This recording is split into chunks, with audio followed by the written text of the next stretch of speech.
Okay, good morning, everyone, and welcome to our online webinar on healthy eating and living while staying at home. My name is Sarah Haffenden, and I'm the Marketing Communications Manager at UKZN Extended Learning, also known as UEL. So, in case you are unfamiliar with UEL, we are the continuing education unit of the University of KwaZulu-Natal, and we offer all the short courses on behalf of the university. So, why are we offering these webinars? We at UEL are in full support and compliance with the directive of a national lockdown issued to address the COVID-19 pandemic. We are embracing the changes and have launched a number of projects aimed at providing free access to learning materials during this lockdown period. One of these projects is our online learning webinars. This webinar forms part of our 4-part nutrition series. We have another series running on Tuesdays, which looks at resilience through mindfulness. So our webinars will continue throughout May and June on Tuesdays and Thursdays. Please do have a look at our final slide at the end of this webinar for further details on upcoming webinars, or visit our website www.ukznextendedlearning.com. Before I introduce you to our guest speaker to today, just with regards to the format, we'll go through the whole presentation, and you're welcome to post any questions in the Q&A box or raise your hand. We will address all questions at the end of the presentation. So our guest speaker today is Professor Susanna Kazia. She's also known as Suna, and she's a registered dietitian, an associate professor at dietetics, and a human nutrition and academic leader for teaching and learning in the School of Agriculture, Earth and Environmental Sciences at the University of KwaZulu-Natal. Prior to joining UKZN in 2007, she was a senior lecturer at DUT for 13 years, a senior community nutrition dietitian with the Department of Health for 3 years, and a senior clinical dietitian at Tygerberg Hospital in Cape Town for 3 years. She holds a PhD in nutrition and in dietetics from the University of Cape Town, a master's in dietetics from the University of KwaZulu-Natal, a Bachelor of Science Honours in Dietetics, postgraduate diploma in Hospital Dietetics, and a Bachelor of Science Dietetics from Stellenbosch University. She has served as an invited speaker at numerous congresses, workshops, and other events. Her research focus includes non-communicable diseases of lifestyle, obesity, infant and young child nutrition, and food security, with publications in local and international journals. She authored a book stemming from her passion to communicate scientific information to members of the public, and wrote a chapter for a scientific publication on the multidisciplinary management of colorectal cancer. Her biggest achievements to date are being a wife, mother, and monster-in-law. So welcome, Suna, and over to you. Good morning, everybody, and thank you very much, Sarah. So, yes, today we're going to then look at healthy eating and living while staying at home. But you will see I'm going to give you a bit of background as to why our habits might have changed, in some cases not for the better during this period of lockdown, so that you are equipped to actually revert to a healthier lifestyle and better eating habits once lockdown ends. So the first concept I just want to share with you is related to lifestyle. Now, lifestyle is related to your interests, your opinions, your behaviors, and behavioral orientations, and that could be linked to not only an individual, but groups such as families, and it's also related to your culture. Now, tangible factors that influence our lifestyle or has an impact on it would be your demographic profile, in other words, where you live, your physical environment, for instance, what type of grocery stores are in close proximity to you, your activities, and how you allocate your income. Intangible factors relate to psychological aspects that include your personal values, your attitudes, opinions, and your preferences. So we express our lifestyle at both work and during our leisure time. And then, of course, these two factors could be quite different. In other words, your lifestyle at home and your lifestyle at work might be quite different. But under the current circumstances, with your work and your home environment actually blending into one, we should then just be mindful of exactly what our lifestyles are currently. So the next concept then is just briefly touching on what behavior entails. And now your behavior is related to the actions of individuals with themselves or the environment. And importantly to note there is that it's your response to various stimuli or inputs, and they can be internal or external. So for instance, internal ones would be the fact that your body is controlled by various hormonal signals, whereas external could be the fact that you might want to eat because you've seen an advert on TV, or you've seen something on the internet that has triggered your appetite. And then, of course, our behavior can also be conscious and subconscious. Now, conscious behavior is one thing, but through habit, you will find that sometimes your habits become, or they sort of digress nearly to a subconscious level, where you actually exert a certain behavior, but you're not even aware of the fact that you're doing it. And then behaviors can also be overt or covert, and then voluntary or involuntary. And then involuntary behaviors are also linked very strongly to the fact that once a behavior becomes a habit, you again would engage in something without being aware of that. So if we then look at the aspects or the whole loop as such that controls our behavior, there are numerous models out there that explain human behavior. But I've just taken an example of one, which is the social learning theory.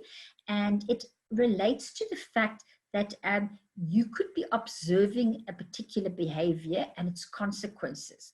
And then the next step would be that if you remember the sequence and the events, you would use that information to guide subsequent behaviors. So in other words, you might actually observe somebody engaging in a particular behavior, in this case, eating, exercising, etc.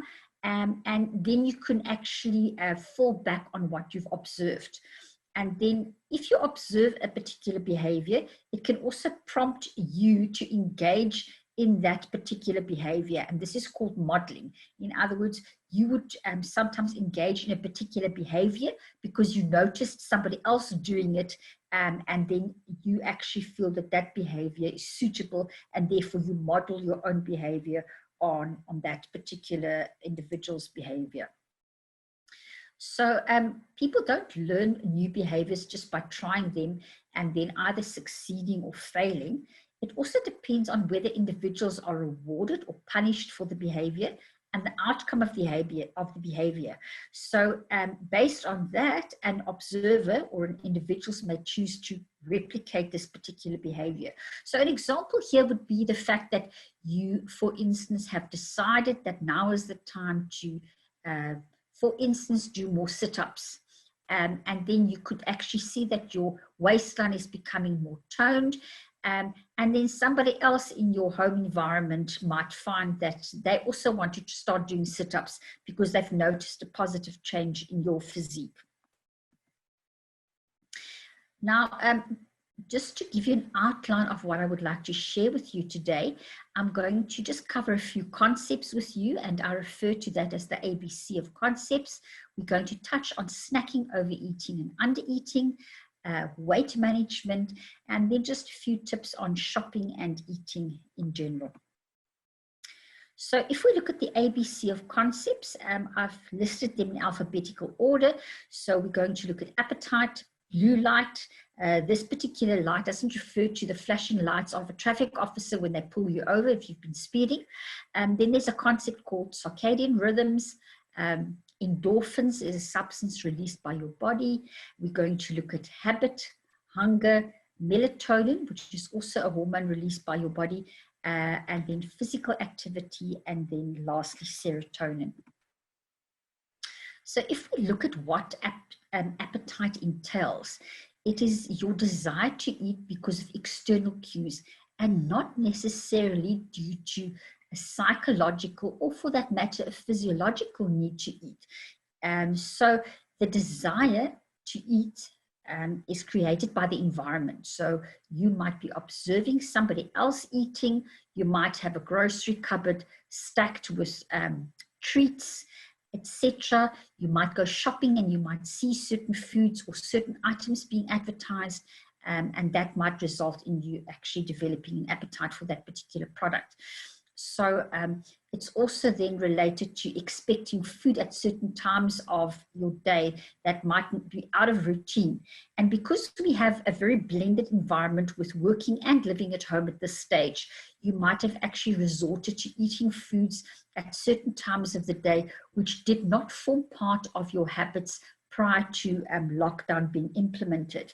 Now you'll see at the bottom right-hand side of the screen, there's just a grid to just illustrate this concept. And this was actually something that a researcher called Pavlov investigated. And what it entailed was the fact that a dog was given food, and in anticipation of eating, the dog started salivating. And then what Pavlov did is he introduced a bell into this case scenario. So the dog was given food, the dog salivated in anticipation of the food, and the bell was rung. But over time, the dog was conditioned to such an extent that if the bell was rung, despite there not being any food available, the dog would also start salivating. And that is just an example of how we can actually fall into a particular routine and start engaging with a certain behavior that could influence our appetite. So you could actually develop an appetite in anticipation of eating, and that could in turn affect your habitual eating habits. So factors that regulate your appetite would, for instance, first of all, be stomach distension. That is just another way of saying that as you eat, your stomach expands, and then a signal is sent to your brain. Now, your hunger and satiety center is situated in a place in your brain called the hypothalamus.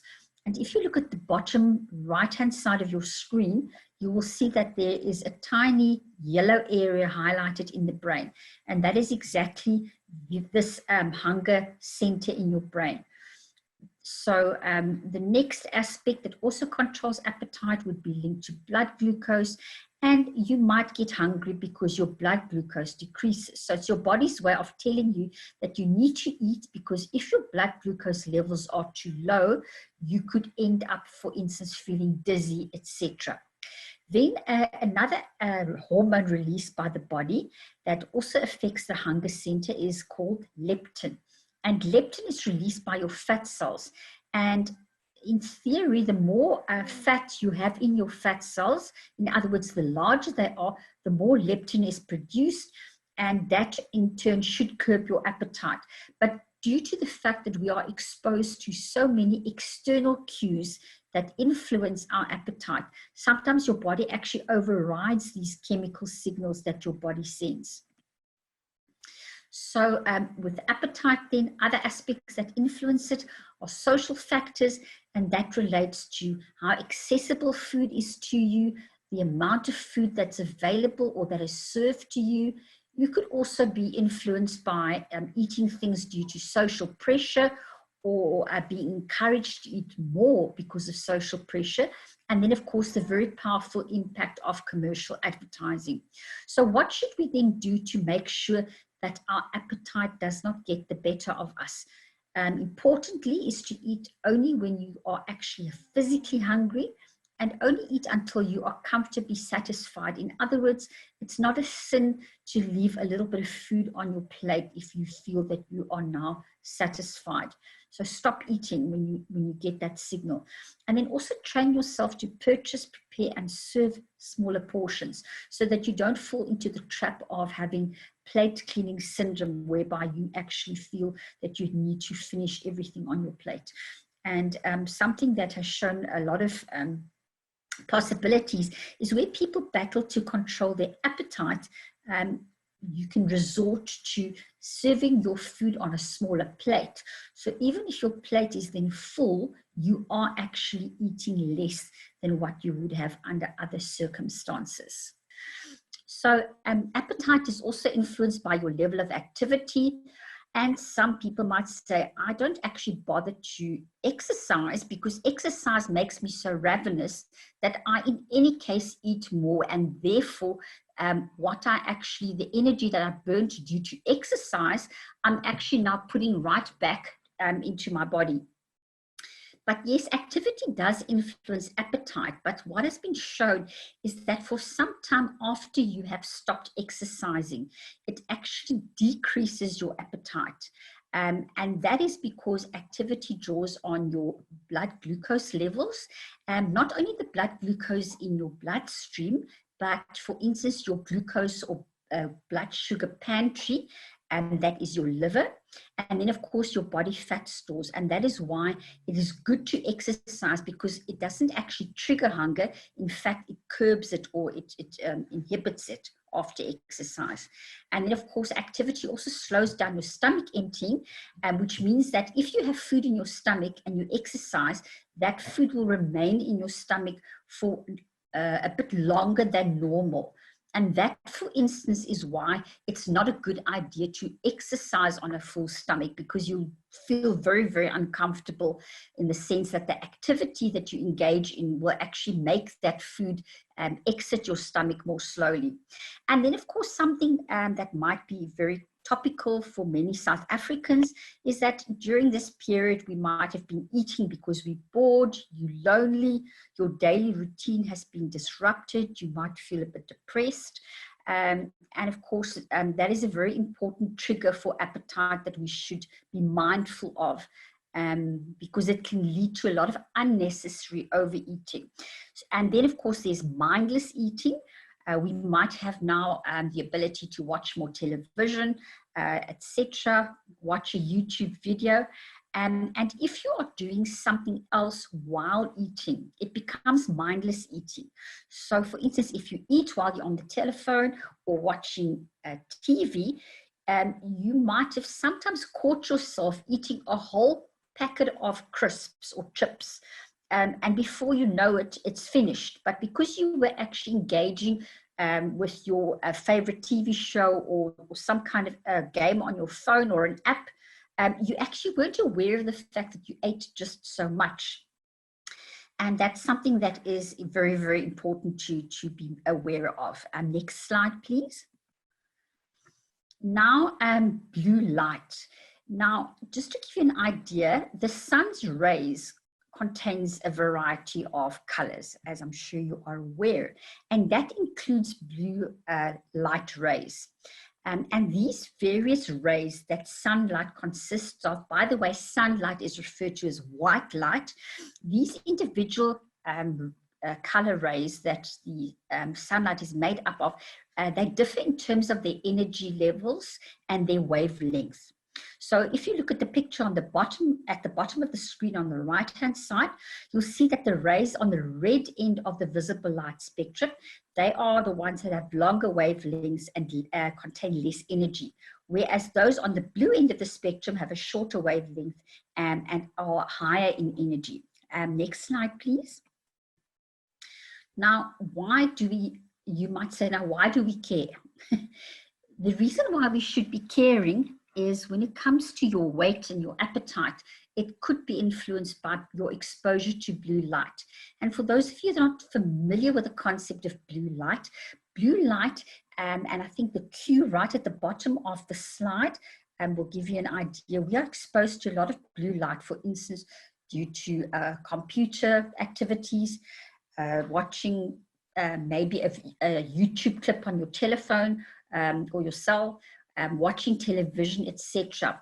Now, blue light is actually not so bad for you because it has been shown to improve attention span. It actually enhances your memory, your reaction time, your cognitive function, in other words, the ability of your brain to do what it's supposed to do, and it actually contributes to a positive mood. So you actually do feel better when exposed to blue light.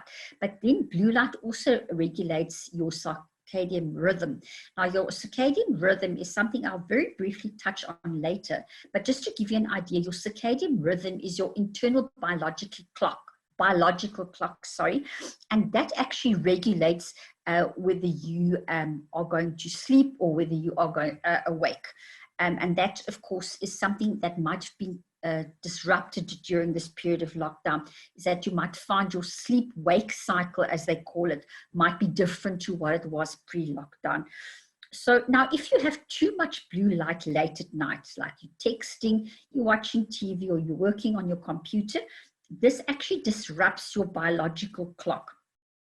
And that can cause you to have a lower quality of sleep. So you might have difficulty falling asleep, and also your sleep might be interrupted. And that, the problem there is that it can result in being tired during the day. And the reason why that is important to be mindful of is that you actually would find that for some individuals, a lack of sleep can actually result in depression. And when you're depressed, some people might resort to food as a source of comfort. So the whole concept of getting sufficient sleep has been getting a lot of attention during this period of lockdown.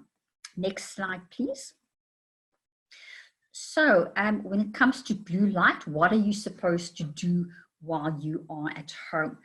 And the important message here, not only for lockdown, but once we get back to some a relative level of normality, is avoid looking at bright screens for up to 2 to 3 hours before going to bed. And I think that's a very, very tall order, but that's what the science tells us. And if you use a lot of electronic devices at night, you should try to install an app that filters the blue or green wavelength light that is emitted by your device, like your cell phone or your laptop. And then very, very importantly is to expose yourself to a lot of bright light during the day. So bright light in this sense refers to sunlight, and that is then a matter of just going outside and being exposed to fresh air. If you don't have a garden, try and hover over your balcony, or just open the windows and make sure that you are exposed to sunlight. Or even if, I know it's not very sunny at this stage, it's quite cold, but the important thing is then, yes, we do need the sun's rays to keep us healthy. So if you then expose yourself to sufficient light during the day, it will boost your ability to sleep at night. And then if you sleep, have a good night's sleep, and the quality of the sleep is good, your mood and alertness will actually be better during the daylight. Next slide, please. So something we mentioned, I mentioned a few minutes ago, was circadian rhythms. Now, this is then your body's natural wakefulness and sleep cycle, and it's also referred to as your body's biological clock. So if we are exposed to blue light during the daytime as part of the sun's rays, or for instance, if you're exposed to blue light because of your computer or your cell phone, it actually helps to maintain a healthy circadian rhythm. But the problem then is being exposed to much blue light at nighttime is what causes your body's biological clock to be a bit confused, and could result in poor quality sleep. Next slide, please. Then endorphins is something also something important to be aware of. Endorphins are very often referred to as kind of chemicals that keep us happy. And these endorphins are a group of hormones that are secreted within the brain and the nervous system. For instance, endorphins have the ability to reduce pain, makes you feel relaxed and energized, and it also produces a feeling of euphoria. Next slide, please. So I think it's only logical to assume that humans naturally seek pleasure and avoid pain, and we are more likely to engage in activities that makes us feel good. And the reason for that then is these activities that make us feel good are the activities that result in increased endorphin production. And you might have heard of a concept called runner's high. If you engage in relatively strenuous activity, your body releases endorphins. And that is why people get, I don't want to use the word addicted because it might sound negative, but that is why people that run regularly try to keep it up because they feel so good once they've actually exercised. And then, of course, endorphins alleviate depression, it reduces anxiety and stress, and also it boosts your self-esteem. Next slide, please. So what can you do to increase your endorphin levels? So we spoke about exercise. If you don't enjoy doing exercise, remember dancing is a very good form of exercise. And you don't need to have a partner. You can dance by yourself. Just make sure that you move those hips. Laughing actually increases endorphins. And if there's nobody to laugh with, laugh at the own silly things you might do. Watch a funny TV show or look at the really funny YouTube clips that you find on your phone. Enjoying your favorite food can also increase endorphin levels. Eating something spicy also does. And we spoke about watching your favorite TV show or movie, because that can make you laugh, or it can just make you feel happy. Next slide, please. Now we get to the whole issue of habit, because I think for many South Africans, or in fact people globally, they have formed a lot of habits during the period of lockdown because it's so different to what we would normally experience. So habit is the regular tendency of practice, and it's something, note there, that's really difficult to give up. The problem just is you sometimes engage in habits, or you start forming habits, and you actually don't realize that you are actually doing something that's becoming a habit. Now, if it's a good habit, that's perfect. But if it's not such a good habit, it's something that you should make yourself aware of. Because what happens is, as the habit becomes entrenched in your behavioral pattern, it actually becomes virtually involuntary, and you're not even aware that you're doing it. So if you look at that habit loop at the bottom, let's look at number one, the cue. You might watch television. You might see somebody eating ice cream in a commercial or in a movie. You might think, oh, okay, that's it. Just at that moment in time, it seems like a very enjoyable thing to do. You might actually then go to the fridge and eat some ice cream. And after eating the ice cream, you might feel very happy or good, because maybe it released endorphins, and so you get into the cycle, and that is then slowly might become a habit. That, let's say, if you watch television, you might actually feel that it's quite a nice thing to do, is to eat ice cream while watching television, etc. So you acquire a habit because it's something that you frequently repeat. And it could also be due to physiologic exposure. Next slide, please. Then habit formation is made up of the context or cue in which it occurs. So it might be related to what you did previously. It could be related to the time of the day, where you are, or anything else that triggers that habitual behavior. Think of, for instance, eating the chips in front of the TV. So the moment you watch or decide to watch TV, and out of habit, you already go and fetch a bag of chips. And then, of course, we spoke about the fact that the more and more you repeat this habit, you actually become less aware of the fact that you're doing it. And the reward could be related to the fact that eating the chips is enjoyable, you feel happy, and that, for instance, could be linked to, let's say, the release of endorphins.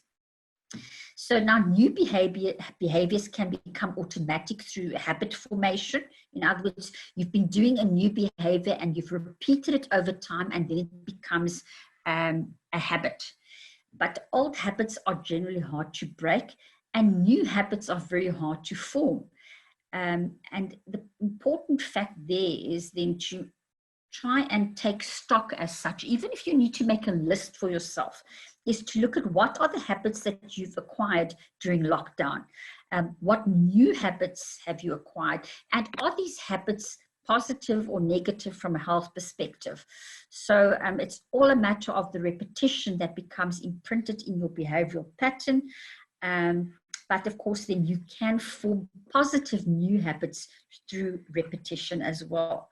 Next slide, please. So if we then just summarize the difference between hunger and appetite, hunger is the biological need to eat. In other words, your brain is sending out signals, or other organs in your body is sending out signals that you actually need to eat. Otherwise, your blood glucose levels will be too low. You'll feel tired and dizzy and so forth. So the example then here is when your blood glucose drops to a certain level and your stomach is empty, there's actually a hormone in your gut that releases a substance called ghrelin. And ghrelin sends messages to the brain to increase acid production and also your gut motility. In other words, your gut contracts even if you aren't aware of it. So your gut actually, for instance, due to the action of ghrelin, your gut motility would actually increase, and then your body would get ready to feed, and then you feel hungry. But the whole concept of this hunger also plays a role in the reward perception of the brain, which makes eating pleasurable. So you can see that sometimes the whole concept of being hungry is not just related to the fact that your brain is being given certain signals, but it's also the pleasure associated with eating. So sometimes the lines get a bit mixed, and it's very difficult to decide, are you really hungry, or are you hungry due to the anticipation of having a pleasurable meal? Next slide, please. Then melatonin, you may recall a couple of minutes ago we spoke about blue light. So just to link those two concepts together, melatonin is actually something that is manufactured or released if you are exposed to light. So if you're exposed to light, it suppresses, or in other words, it reduces the secretion of melatonin. And this melatonin is then the hormone that influences your circadian rhythms. So any kind of light can suppress melatonin secretion, but blue light at night does so more powerfully. And that is where we get back to screen time at night, texting, etc., where if you're exposed to blue light at night, it suppresses your melatonin secretion, and that in turn influences your wakeful sleep time hours, and that whole pattern gets disrupted. Next slide, please. Now, just to give you a few tips on physical activity, being physically active doesn't mean that you need to do an excessive amount of exercise. It's just a matter of keeping moving. So short bursts of, for instance, brisk walking, if you make use of the morning curfew when it's lifted, when we are allowed to exercise, short bursts of activity, like 10 minutes, can actually increase alertness, it can energize you, and it puts you in a positive frame of mind. It can also improve regular activity. PA is how I've abbreviated it. It can increase self-esteem, reduce stress, anxiety, depression, and even feelings of anger, which I think a lot of us have also been experiencing during this period. So if we look at what the World Health Organization recommends we should be doing, is you should aim for engaging in 30 minutes of moderate to intensive physical activity most days of the week, but you don't have to do it in one bout. So you can really bank 30 minutes in the course of the day. So you might take a 15-minute stroll in the morning. Later in the day, you might decide to do a few sit-ups in your lounge, etc. But as long as that level of activity in the course of the day adds up to 30 minutes, that is what you should aim for. Then something that is quite important to be aware of is that being physically active, especially now that we might be sitting more because we're at home, is that they have actually shown that just to get up after every 10 minutes of sitting already enhances your level of activity. So just remember, try not to sit for long periods. Just take a short break, preferably not to walk to the kitchen to snack, but the point then is just not to sit for extended periods of time, because when you get up from your chair, you are already increasing your level of physical activity. Next slide, please. So, what can we do to become physically more active? So make exercise a part of your daily routine and lifestyle. That's a very, very tall order if you're not in the habit of exercising regularly. But very importantly is choose something you enjoy. So if you have always detested, let's say, running, don't now try and become a runner. Find something that you enjoy and do that, and do it daily. If you have a dog, you can take the dog for a walk. It's always very good to find an exercise buddy, but preferably somebody who is very motivated, because if your exercise buddy is not a source of inspiration, it's not going to work either.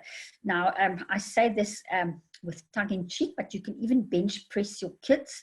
If your kids are 18 years old, it might not be good for your heart to bench press them. But I'm in this case referring to if you have, for instance, small children. And it's also a way of bonding, etc. And then we spoke about dancing previously. And it doesn't matter whether your dance moves are not optimal. It's all about just actually enjoying that moment and being active. If you live in an environment where there are stairs, try to always use the stairs and not the lift. And that by itself gives you a very, very good workout. When you do walk, remember to walk briskly. In other words, don't be sluggish about it. Try to get the most out of that walking that you're engaging in. Even if you go shopping and you park your car deliberately at the furthest end of the shopping mall, walk to where you need to go to buy groceries and make sure that you walk briskly. If you have a garden, then you can, for instance, garden as well. Next slide, please. So I think I've now already praised the value of physical activity, but the point then is, again, just staying active actually keeps your body healthy. It improves your overall well-being, which is very, very important at this stage of our lockdown, and also then it enhances your quality of life. So physical activity can help you feel better, look better, and live better. It helps you to manage stress and tension. It promotes a positive attitude to things. It enhances mood. You will sleep better. It improves your self-image and your self-confidence. Next slide, please. Then something that has been touted, really the happy chemical, is serotonin. Now, serotonin, if you look at the little image at the bottom right-hand side of the screen, serotonin is actually a hormone that transmits messages between nerve cells. So in other words, our nerve cells are not joined. They need a chemical messenger to carry messages from one nerve cell to the other. And serotonin actually does that job. So you can think of it as a form of public transport or Uber or whatever. But serotonin, apart from the fact that it performs that function, it contributes to well-being and happiness. And if you have normal serotonin levels, you would tend to be happier, calmer, more focused, less anxious, and more emotionally stable. Now, people that are depressed could, for instance, have lower serotonin levels. And that is why people that take antidepressants in order to curb their levels of depression, these antidepressants are very often medication that prevents your brain from absorbing serotonin. So in other words, these medications actually increase your serotonin levels. And that is why taking an antidepressant will make you feel better. But I'm going to share a few examples with you in a moment as to what you can naturally do to enhance your serotonin levels. So serotonin is also a precursor, or in other words, a building block of melatonin. And we previously mentioned the fact that melatonin then is very important for regulating your body's sleep-wake cycles, which we refer to as circadian rhythms. Next slide, please. So serotonin is also thought to play a role in appetite, your emotions, mood, social behavior, your motor, cognitive, and autonomic functions, and also with anxiety and happiness. And then, as I already mentioned, it leads to reduced levels have been linked very, very strongly to depression. And if you look at the cartoon at the bottom there, just to remind you then that serotonin can also increase your levels of pleasure. So yeah, eating is definitely a serotonin booster. And I'll show you which foods in particular are part of this whole conspiracy in a moment. Next slide, please. So you can boost your serotonin levels by being exposed to sunshine, exercising, following a healthy diet. Now, in terms of following a healthy diet, what the important issue here is that foods that contain an amino acid. Now, an amino acid is a building block for protein. And there's a particular amino acid called tryptophan. And you find that, for instance, in chicken, eggs, cheese, beef, tuna, and so forth. You'll see there, for those of you that are vegetarian, tryptophan is found in beans. It's also split peas, lentils, and then spinach or any very dark green leafy vegetable would be good. And then also carbohydrates like pasta, potatoes, bread, maize meal, etc.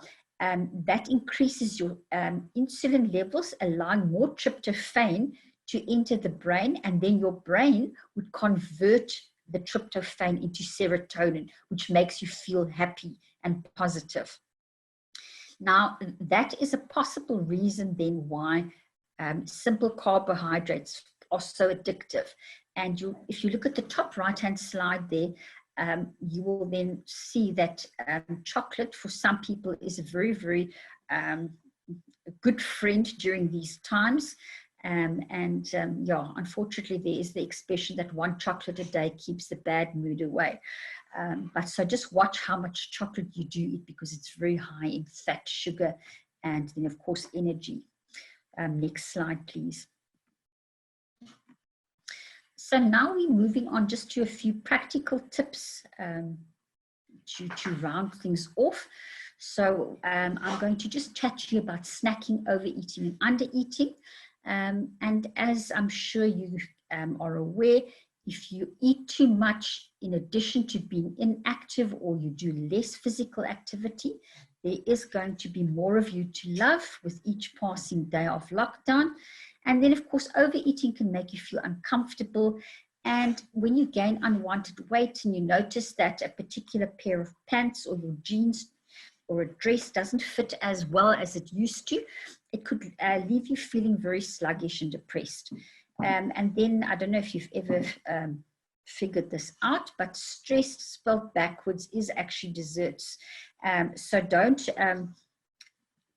curb your stress by comfort eating on high-fat, sugary foods, and therefore like the desserts and the ice creams that we spoke about earlier on. So it's not a sin to snack.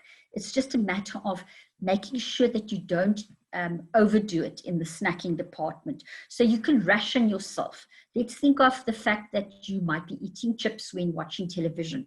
So rather put it in a cup or a bowl or some kind of container, as opposed to eating it straight from the packet. Because in doing so, you will have a better sense of portion control, telling yourself, I've had this particular amount of chips or snack food, and so you can actually keep track of your grazing. So grazing isn't only for farm animals. I think when we are at home and we engage in eating snack foods, it's easy to eat a lot of them. They don't require a lot of chewing, and in the process, we are actually unnecessarily increasing our energy intake, which causes weight gain. And then if you're living with friends and family, you can also police one another's eating habits to prevent overeating. Just make sure that it is done in a harmonious way, so that you do not need to call your local law enforcement authorities to break up a fist fight because of some chocolate or peanuts or whatever. Next slide, please. So for some people, stress can actually result in undereating. And it might seem like a good idea because you might not gain weight unnecessarily. However, if you skip meals, it can cause havoc with your blood sugar levels. And if your blood sugar levels are riding seesaw all day long, as a result of irregular eating or not eating at all, you could end up having cravings later on for high-fat foods and sugary foods. For instance, sorry that I keep going back to the chocolate. It's not a mortal sin to eat chocolate, but just don't overdo it. But for instance, you could overeat later on and crave for things like chocolate, ice cream, whatever is your poison in terms of eating. Then despite not being hungry, it's important to try and eat regularly. There's an expression that says appetite comes with the eating. And the reason why you should be mindful of this, especially if you live alone, is because low blood sugar levels can give you a headache. It can make you feel jittery or anxious. And being anxious all the time can actually contribute to you feeling depressed. Next slide, please. So then just a few examples of snacks that won't bust the bank or your waistline. You don't have to wander the earth in search of carrot sticks, etc. You can see there are a lot of average foods that you might find at home. For instance, you can have popcorn. Just make sure that if you make your own popcorn at home, that you don't use excessive amounts of butter or oil. Then their pretzels, rice cakes are quite pricey, but if you enjoy them and you do purchase them regularly, they're good snack food. Then you can have whole wheat crackers or crisp bread, like for instance, Provita.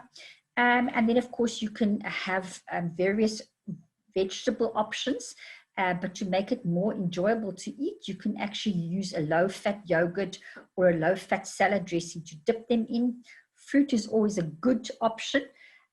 Or you could even just make yourself a sandwich with peanut butter on. But note there that I've actually highlighted the fact that it should be preferably brown or whole wheat bread because it's high in fiber and it fills you up more than white bread would do.